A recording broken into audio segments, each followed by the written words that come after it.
Halo semuanya, selamat datang kembali di channel Guru Coding. Masih bersama saya, Dita Permata Putra. Pada video kali ini, saya ingin membahas tentang fundamental parsing data JSON, di mana nantinya video ini akan saya bagi menjadi beberapa bagian yang kita bahas terkait beberapa bentuk data dari JSON ya, yang biasanya teman-teman temukan saat teman-teman belajar menggunakan RESTful API. Oke, tanpa menunggu lama, langsung saja ke penjelasannya. Baik, teman-teman, di sini pertama saya punya sebuah folder model yang saya buat di dalam folder lib. Lalu di dalamnya hanya ada sebuah file namanya sample.dat, di mana ini adalah nantinya sebagai objek model dari data kita di JSON. Lalu di sini saya buat sebuah folder asset. Di dalamnya ada sebuah file yang namanya sample.json.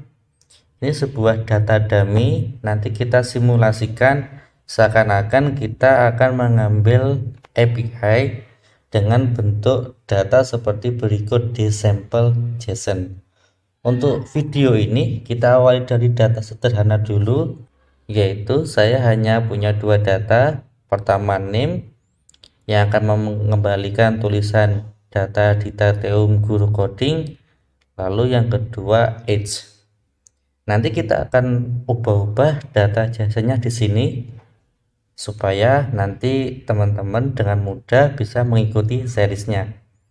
Lalu jangan lupa ketika kita membuat folder aset lalu di dalamnya ada file sample.json, tambahkan juga di dalam file pubspec.yml-nya yang aset seperti berikut ya.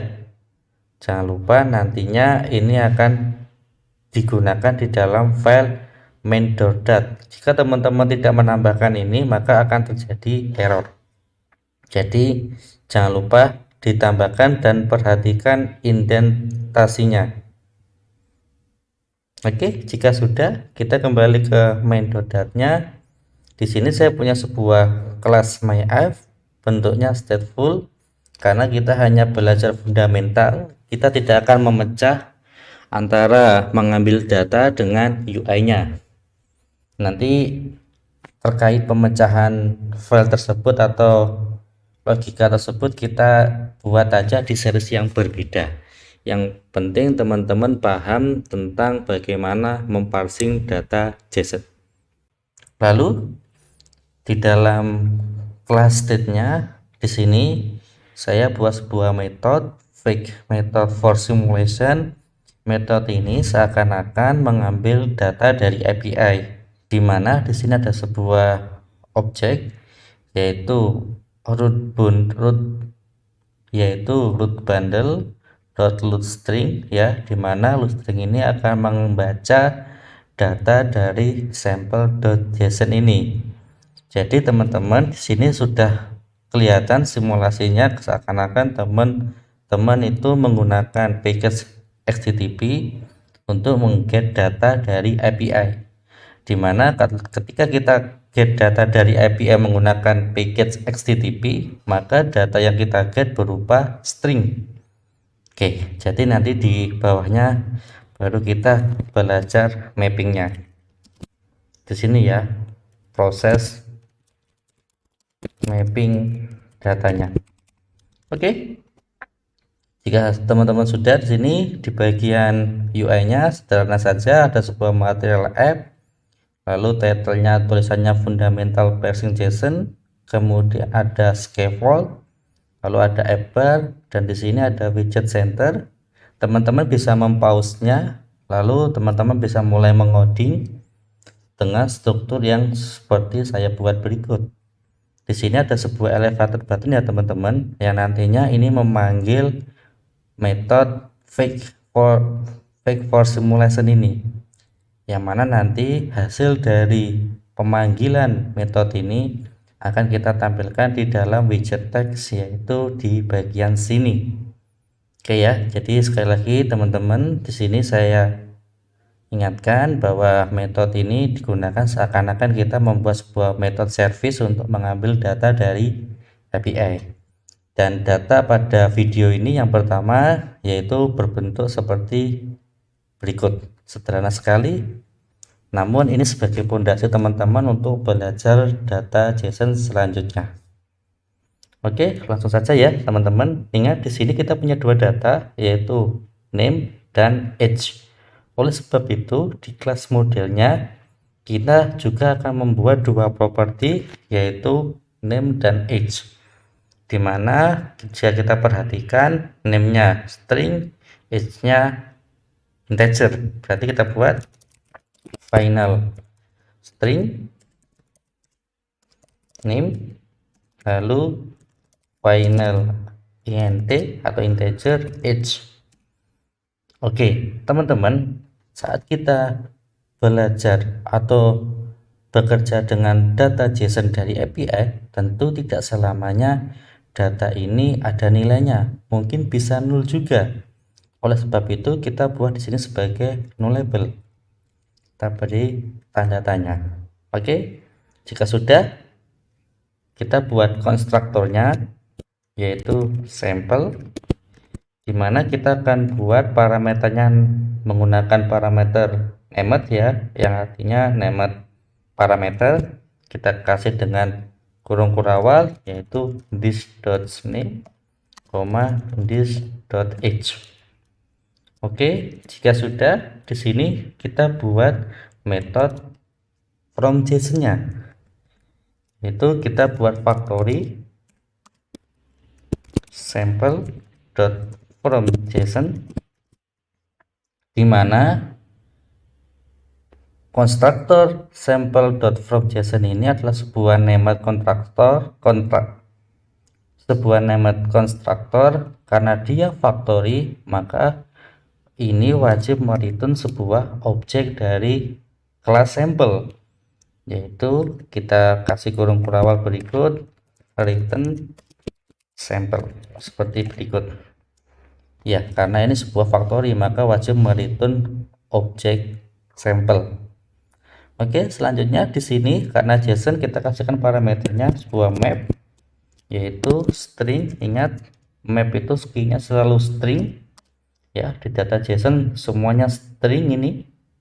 Lalu datanya dinamik. Kenapa dinamik? Karena datanya, lihat di sini dia string, kedua dia integer, maka dari itu dibuat dinamik, lalu kita beri nama JSON. Oke, selanjutnya di dalam konstruktor ini ya, pembuatan objek sampel, kita masukkan name. Oke, name ini diambil dari JSON dengan key-nya name. Key ini teman-teman, sorry, bukan titik koma tapi teman-teman di sini key-nya samakan dengan data JSON-nya teman-teman ya. Jika di sini name, maka di sini juga name. Kalau di sini misalnya names, maka di sini juga names. Jadi sesuaikan key-nya dengan data JSON dari teman-teman. Oke, jika sudah, karena dia nullable, misal JSON.name itu tidak ada datanya atau null, kita buat sebuah nilai default yaitu dengan memberikan tanda tanya dua kali, nilainya string ya, name itu adalah sebuah string yaitu string kosong. Lalu untuk age-nya kita buat juga yaitu JSON.string age, defaultnya jika nggak ada datanya atau null yaitu 0. Oke, jangan titik koma ya, tetapi koma. Oke, sudah siap untuk kelas modelnya. Selanjutnya kita pakai di dalam main.dat. Oke, di sini kita buat pertama kali saat ini dijalankan ya, maka akan didapatkan data sebuah string yaitu JSON stringnya. Sekarang kita ubah dulu JSON string tersebut menjadi JSON data, yaitu sebuah final JSON data. Ini adalah hasil dari JSON decode ya teman-teman, JSON decode. Lalu source-nya diambil dari JSON string. Oke, jangan lupa di decode dulu supaya datanya menjadi sebuah JSON data ya, atau objek JSON. Lalu setelah kita ubah ke JSON data ya, maka kita langsung lakukan pengubahan atau mapping dari JSON data ke dalam objek si sampel, yaitu sampel, yaitu kita panggil kelasnya namanya sampel sama dengan, nah ini kan bentuknya sudah JSON data ya, artinya bentuknya sudah map. Nah, dimana kita tinggal panggil aja konstruktornya, yaitu sample.fromJSON ya, sudah JSON data, lalu dimasukkan di sini adalah JSON data. Oke, maka dari sini teman-teman sudah mendapatkan sebuah mapping dari JSON seperti ini menjadi sebuah objek sampel. Oke, sekarang di sini kita akan buat dulu sebuah variabel sampel, dia nullable, di sini adalah result ya. Lalu kita masukkan di sini, kita pakai set state untuk mengubah data dari widget stateful, yaitu result sama dengan sampel. Oke, jika sudah, kita taruh di sini teman-teman, kita panggil ya, awalnya nol data. Kalau kita running resultnya, jangan lupa ini ada const, dihapus, kita save. Kalau kita restart, lihat datanya 0 karena kita belum menjalankan metode load JSON sampelnya. Kalau dijalankan, kita tekan oke, dia sudah mendapatkan sebuah objek ya dari sampel. Kenapa hasilnya seperti ini? Karena kita belum mengoverride metode toString. Terkait fungsi dari metode toString, saya sudah pernah menuliskan artikelnya di Medium saya, nanti linknya saya taruh di deskripsi ya. Intinya supaya dia kelihatan lebih informatif, di kelas sampel jangan lupa kita override metode toString seperti ini. Kalau kita save, lihat, perhatikan dia sudah kebaca lebih informatif, dimana kita berhasil mengambil data name dan age. Jika teman-teman ingin memanggil name saja, teman-teman cukup seperti aja result.name, dan jangan lupa teman-teman bungkus ya, kurung kurawal seperti ini. Dan ini karena name tadi adalah nullable, maka di result juga dikasih tanda nullable. Save, lihat kita sudah dapat memparsing namanya saja. Kalau mau pakai umurnya saja juga bisa, sudah dapat. Gimana teman-teman, sangat mudah bukan? Oke, selanjutnya di sampel ini coba kita tambahin lagi yang kedua, yaitu hobi, dimana hobi ini bentuknya sebuah list ya. Oke, ini list, ini ada koma. Oke, saya di sini mau membuat list, yaitu yang pertama hobinya coding, yaitu main game, misalnya lagi membaca. Oke, jadi datanya seperti ini. Ada satu lagi sebuah data hobi dengan tipenya list of string. Maka di sampelnya kita juga buat lagi tambahan properti final list. Ingat listnya tadi apa bentuknya teman-teman? String ya. Maka di sini juga buat bentuknya list of string. Lalu kita beri nama hobi, dimana kita akan buat ini menjadi nullable juga. Oke, sekarang kita tambahkan di konstruktornya, yaitu this.hobby ya, this.hobby.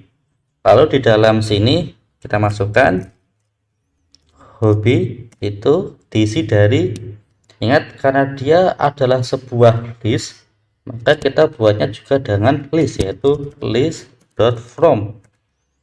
Karena listnya ini adalah string bukan objek, nanti yang list of object kita bahas juga di video terpisah ya, supaya nggak semuanya dibahas satu video panjang banget berjam-jam, nanti kalian bosen nanti ya. Oke, kita bahas saja bertahap. Oke, listnya string, maka kita buat list of string. Lalu elemennya dari mana? Diambil dari sini ya, datanya adalah hobi, yaitu JSON titik string hobi. Jangan sampai salah tulisannya, B-nya 2, B-nya 2. Oke. Selanjutnya, ingat karena dia nullable, maka kita juga buat default value-nya. Jika nullable, kita buat nullable-nya yaitu sebuah list kosong ya, seperti berikut. Oke, sekarang ini saya hapus method toString-nya. Saya kasih buat lagi generate tentang toString. Oke, save. Sudah teman-teman. Jika sudah, kita restart, maka dia awalnya nol karena semua nol. Lalu di sini coba kita kembali lagi ke result, kita save. Oke teman-teman, kita restart, nol ya. Lalu kalau kita jalankan, lihat datanya sudah kebaca semua. Sangat mudah ya teman-teman. Kita tidak perlu mengubah kode di pemanggilan datanya. Yang kita ubah hanya kode di pemanggilan, hanya yang kita ubah hanya kode di modelnya. Sangat keren ya teman-teman sebagai fondasi. Oke, mantap. Kalau teman-teman hanya mau mengambil hobinya saja, ya seperti tadi ya, tinggal teman-teman di sini tambahkan kurung awal, yaitu result titik hobi. Ingat karena dia tadi hobinya itu nullable, jangan lupa tandai tanda tanya, tambah tanda tanya. Nah, dia akan membaca ini saja data hobinya. Kalau teman-teman dari sini mau dilempar lagi menjadi widget teks atau widget card, silakan, tidak apa-apa. Karena fokus di sini hanya mengambil data di API dan mengolahnya atau memparsing datanya. Oke teman-teman, mungkin itu saja video kali ini sebagai pengantar fundamental parsing.